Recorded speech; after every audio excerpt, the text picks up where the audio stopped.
મારું નામ અનિલ ભાઈલાલભાઈ નંદા, હું ડેપ્યુટી એન્જિનિયર છું અને જામનગરમાં જ રહું છું. હાલ અમે હવાઈ ચોકમાં અહીંયા કાવો પીવા માટે આવ્યા છે અને અત્યારે જેમ જેમ ઠંડીનું પ્રમાણ વધતું જાય છે એ જ રીતે અત્યારે કાવાની જરૂરિયાત રહે છે આરોગ્ય માટે.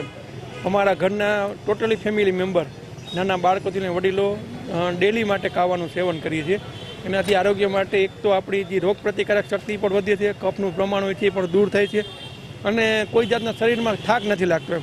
આમ નાના બાળકોથી લઈને વડીલો બધા માટે એક ફાયદાકારક એક ઔષધિ ટાઈપ છે. જ્યારે કોરોના સમય હતો ત્યારે આપણે ખબર હતી કે ઉકાળા પીતા, એ જ રીતે આ શિયાળાની સિઝનમાં જેમ જેમ ઠંડી વધી જાય છે ત્યારે કાવો જે છે ઉકાળેલો એ બધા લોકો માટે એક ફાયદાકારક ઔષધિ છે.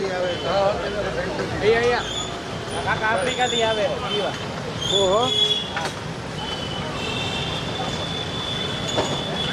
આવે છે, જાંબિયાથી.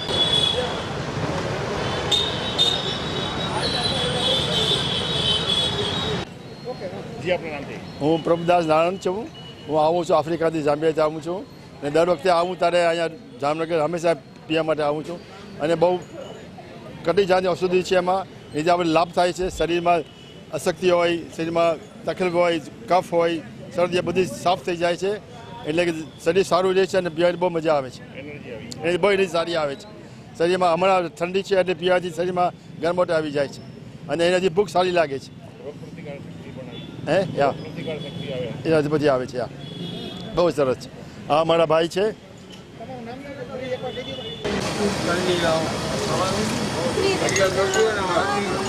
મારું નામ કિરીટભાઈ ભાનુસાડી છે. કાવો એ અમારા ખરેખર અમારી 3 પેઢીથી એક હાલી આવતી ઘરાનાની વસ્તુ છે અને 5 પેઢીનો નિચોડ છે.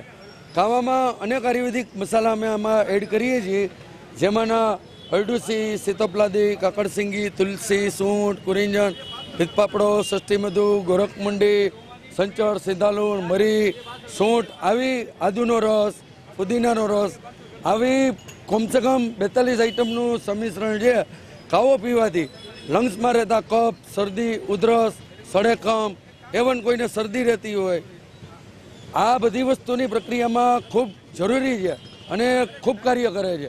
કાવો પીવાથી કફ શરદી તો ઠીક છે, પણ કોઈને અસ્થમાનો પ્રોબ્લેમ દમો રહેતો હોય, જેને શિયાળામાં ઘણા બુઝુર્ગને આવો પ્રોબ્લેમ થતો હોય છે, એમાં પણ ઘણું કાર્ય કરે છે. અને કાવો એક જામનગરની વિશેષતા કહી શકાય કે ટોટલી આયુર્વેદિક છે. જામનગરનું પણ નામ એક આયુર્વેદિકમાંથી એના વર્લ્ડ લેવલે કહી શકાય એટલું છે. પણ આપણે જામનગરના કાવાવાળા, અમે સત્તાધાર કાવાવાળા, એ પણ ખૂબ આયુર્વેદિકનો ઉપયોગ કરીએ છીએ, જેનું ઉચ્ચ કોટીનું આયુર્વેદિક મસાલામાં સ્થાન છે. અને કાવો પીવા તમે જામનગરમાં એકવાર આવો. અહીંયા એનઆરઆઈઓ પણ આવે છે, લંડન, લેસ્ટર, યુકે, કેનેડા, માંથી કોઈ પણ મહેમાન આવે તો અમારી પાસે પેકેટ પણ લઈ જાય છે. અને કાવો પીવો જામનગરમાં જરૂર. ઇવન બીજી એક વસ્તુ કહું કે જામનગરમાં અથવા દુનિયામાં કે ભાઈ આવા મોસમમાં, વિન્ટરમાં, ઠંડીમાં થોડુંક ઠંડા પીણા, છાશ, દહીં સાંજ પછી ન ખાવા આયુર્વેદિકમાં મનાય છે. પણ કોલા, ગોલા, કોઈ પણ પેય પદાર્થથી થોડુંક છેટું રહેવું. બાકી તમે ચા, દૂધ, કોફી આ કોઈ પણ પી શકશો, એ કોઈ નુકસાનકારક નથી. કેમ કે આ બધું પીવાથી આપણે આમંત્રણ આપી છીએ રોગને, એટલે થોડુંક છેટું રહેવું બહુ જરૂરી છે. આફ્રિકાથી આવે